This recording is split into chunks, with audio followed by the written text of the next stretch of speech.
Vous voulez savoir sur les activités développées par l'homme dans un milieu biologique et socio-économique donné?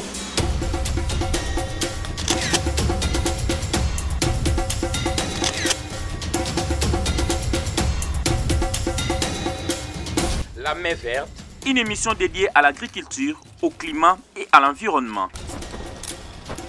Salut les fidèles branchés de la maison des communicateurs professionnels, la MC Pro. Vous êtes bel et bien scotchés et branchés dans votre émission qui est intitulée La main verte. La main verte est une émission conçue pour la décortication de ce qui concerne l'agriculture, pisciculture, élevage et dans tout ce qui concerne le développement.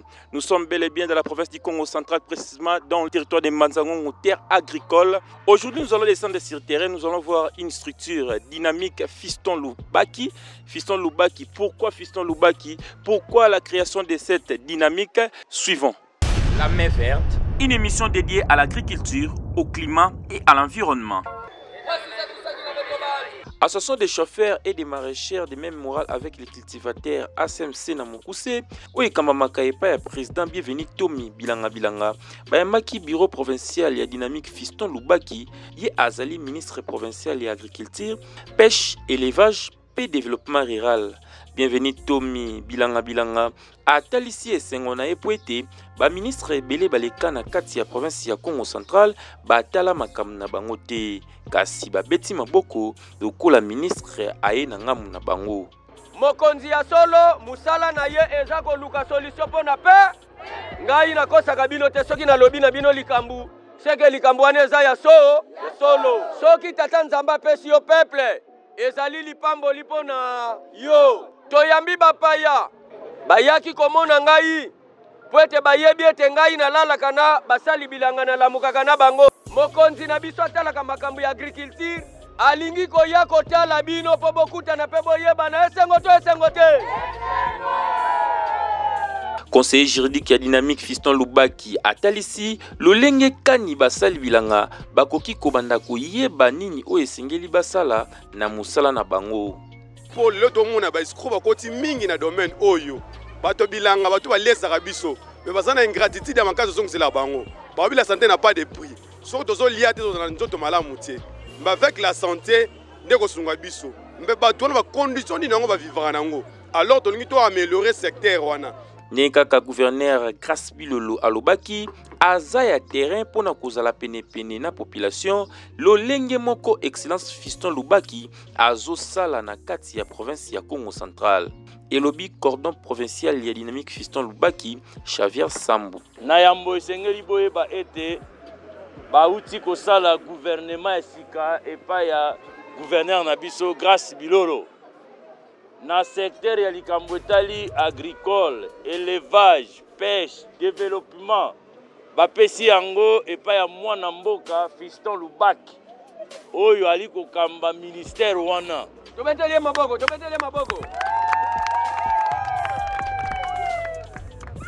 Excellence Fiston Lubaki alobi ete ye na ministère na ye ya agriculture, ya élevage pe ya pêche a travailler en collaboration na batu basala kabila.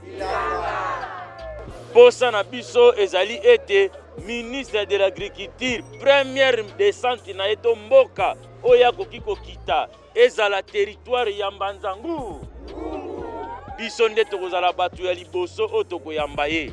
Pona mainyoso etambola malamu, territoire ya Mbanzangongo babongisi na mokolo ya le 6 septembre 2024 mubange na activité oyo bakoyamba ministre ya agriculture, pêche et élevage pona kosolola kotala ndenge nini bakoki kokokisa vision ya 5 piliers ya gouverneur Grace Bilolo. Le 6 septembre tomilengele biso nyonso bato bilanga tokoyamba ministre ya agriculture, élevage et pêche na salle de fête auto bengi Sainte-Thérèse.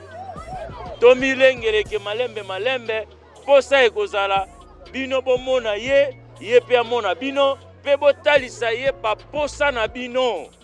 Na mainyoso elekaki basali bilanga batalisi esengo na bango bazali kozela na maboko ya kofungama excellence Fiston Lubaki na kati ya territoire ya Mbanzangongo. Ministre ya agriculture azoya awa to yambie na maboko ko fongama. Tomona ye to pese ba posa otoza nango ya biso ya pasi ya nzela bilanga. Ya koyeba ete basali bilanga bazali ebele na kati ya mboka soki ministre atie loboko développement ekokota na territoire ya Mbanzango pe na ensemble ya province ya Congo central. Vous avez suivi, vous avez écouté les plaintes des associations à travers cette structure dynamique Fiston Lubaki. À la prochaine, nous allons vous balancer d'autres informations. Il suffit seulement de nous contacter dans nos numéros qui est affiché au bas de vos postes et récepteurs. Et nous sommes la maison des communicateurs professionnels, la MC Pro. La MC Pro, votre structure de communication. Soyez avec nous et nous aussi nous serons avec vous en tout moment dans tout ce qui concerne l'agriculture, pisciculture, élevage, pourquoi pas le développement. Vraiment, nous sommes ensemble avec vous dans la coordination de Richard Mapoul, la présentation de Gypsy et Sanga et la concours rédactionnel de la grande équipe de la maison des communicateurs professionnels. Vous êtes ensemble avec nous. Ciao.